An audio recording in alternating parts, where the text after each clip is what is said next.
नमस्कार, ये आकाशवाणी है। अभी आप मुरी शोभा से समाचार सुनेंगे।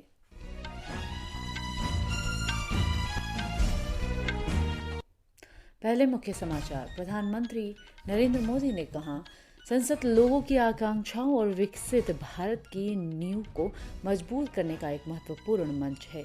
लोकसभा की कार्यवाही विपक्षी सदस्यों के हंगामे के कारण दोपहर 2 बजे तक के लिए स्थगित की गई। प्रधानमंत्री नरेंद्र मोदी आज शाम महाराष्ट्र के सिंधुदुर्ग में नौसेना दिवस समारोह में मुख्य अतिथि होंगे। मिजोरम में मिजोरम पीपल्स मूवमेंट को पूर्ण बहुमत मिला। चक्रवात मिग्जैम के तीव्र चक्रवाती तूफान में बदलने के कारण आंध्र प्रदेश के सभी तटीय जिलों में रेड अलर्ट जारी। अब समाचार विस्तार से। प्रधानमंत्री नरेंद्र मोदी ने कहा है कि संसद लोकतंत्र का मंदिर है और विकसित भारत की नींव मजबूत करने के लिए लोगों की आकांक्षाओं का महत्वपूर्ण मंच है।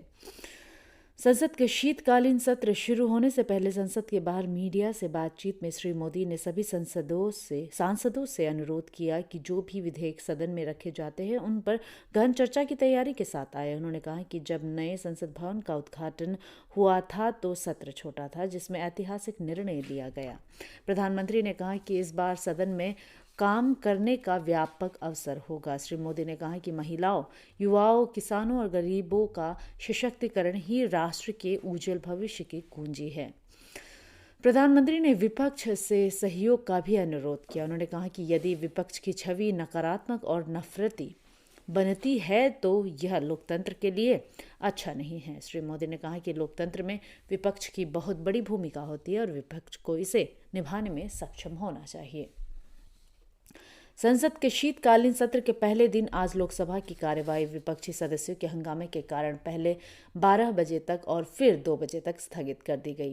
विपक्षी सदस्य पिछले सत्र में भारतीय जनता पार्टी सांसद रमेश बिघुड़ी की बहुजन समाज पार्टी सांसद दानिश अली के खिलाफ कथित अपमानजनक टिप्पणी को लेकर हंगामा कर रहे थे।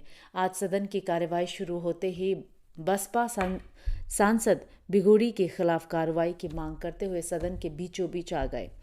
कांग्रेस, तृणमूल कांग्रेस, डीएमके, जनता दल के सदस्य और अन्य सदस्य भी खड़े होकर शोर शराबा करने लगे।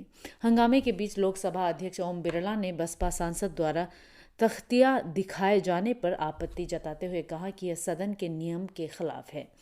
उन्होंने उनसे बार बार अपनी सीट पर वापस जाने को कहा, लेकिन सदस्यों की नारेबाजी जारी रही, जिसके कारण सदन की कार्यवाही पहले 12 बजे तक और फिर 2 बजे तक स्थगित कर दी गई। इससे पहले सदन ने पहले 6 पूर्व सदस्यों को श्रद्धांजलि अर्पित की, जिनका हाल ही में निधन हो गया था।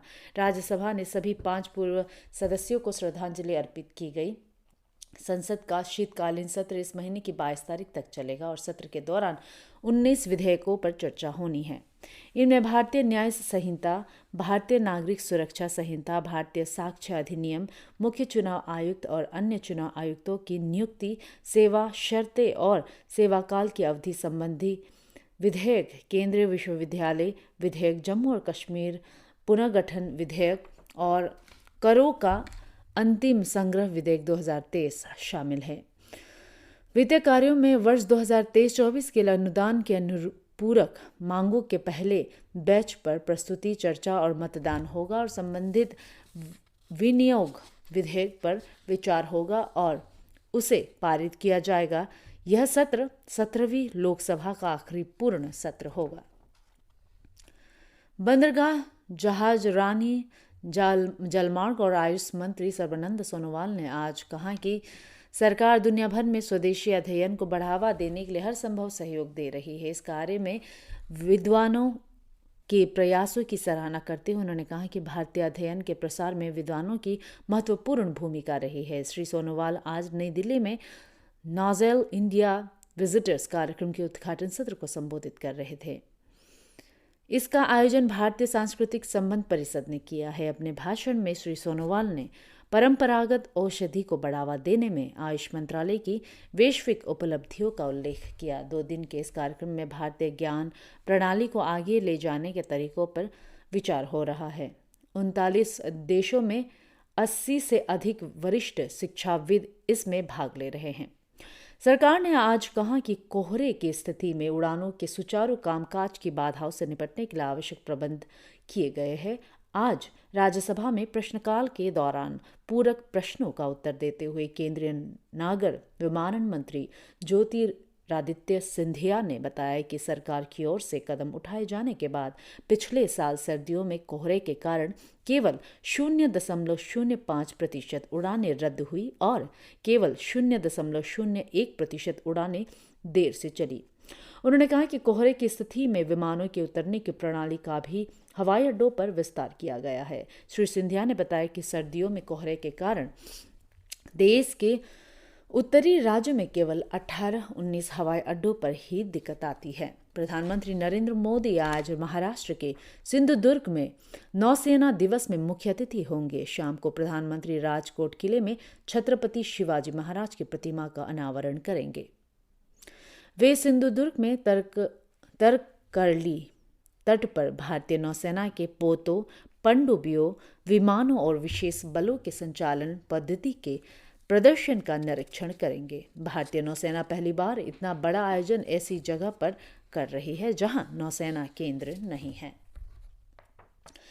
मिजोरम में विधानसभा चुनाव में मिजोरम पीपल्स मूवमेंट JPM ने पूर्ण बहुमत प्राप्त कर लिया है। 40 सदस्यों की विधानसभा में पार्टी में 24 सीटें जीत ली और 3 सीटों पर आगे चल रही है। भारतीय जनता पार्टी को 2 सीटें मिली है जबकि कांग्रेस 1 सीट पर आगे है।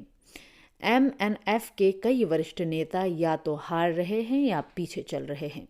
मुख्यमंत्री जोरमथंगा आइजोल पूर्व 1 सीट पर ZPM के उम्मीदवार से पीछे चल रहे हैं। स्वास्थ्य मंत्री R ललथंग लियाना भी दक्षिण तुईपुई सीट पर ZPM के प्रत्याशी के पीछे हैं।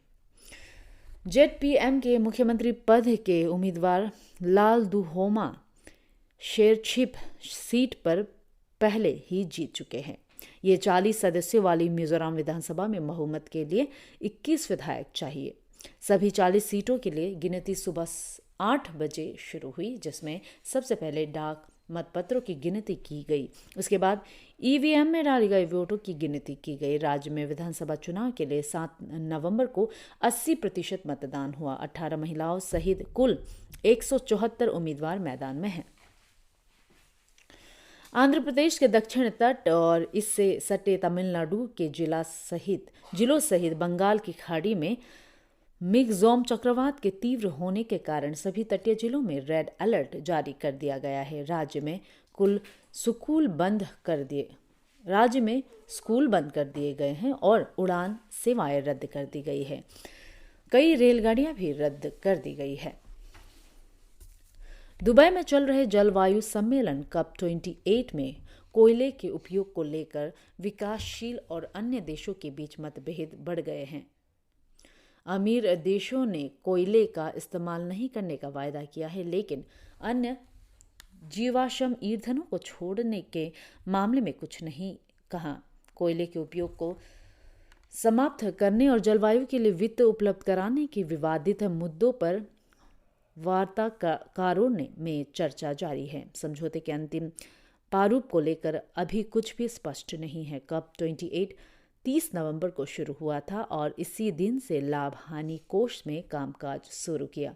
यह कोष जलवायु संबंधी आपदाओं से प्रभावित होने वाले देशों की सहायता के लिए बनाया गया है। अमेरिका और यूरोपीय संघ के वार्ताकारों ने कहा है कि वे जीवाश्म ईंधनों के अंधाधुंध इस्तेमाल पर अंकुश के लिए तैयार हैं। विकासशील देशों ने विकसित देशों से कहा है कि वैश्विक जलवायु प्रणाली में बदलाव की सबसे बड़ी जिम्मेवारी उन्हीं की है। COP 28 सम्मेलन 12 दिसंबर तक चलेगा और उम्मीद है कि इस दिन तक वार्ताकारों के बीच कोई समझौता हो जाए। 5वीं और फाइनल T20 क्रिकेट स्पर्धाओं में भारत ने कल रात ऑस्ट्रेलिया को 6 रन से हराकर श्रृंखला 4-1 से जीत ली है। भारत ने पहले बल्लेबाजी करते हुए निर्धारित 20 ओवर में 8 विकेट पर 160 रन बनाए। इसके जवाब में ऑस्ट्रेलिया की टीम 20 ओवर में 8 विकेट पर 154 रन ही बना सकी। इसी के साथ समाचार बुलेटिन समाप्त हुआ। नमस्कार।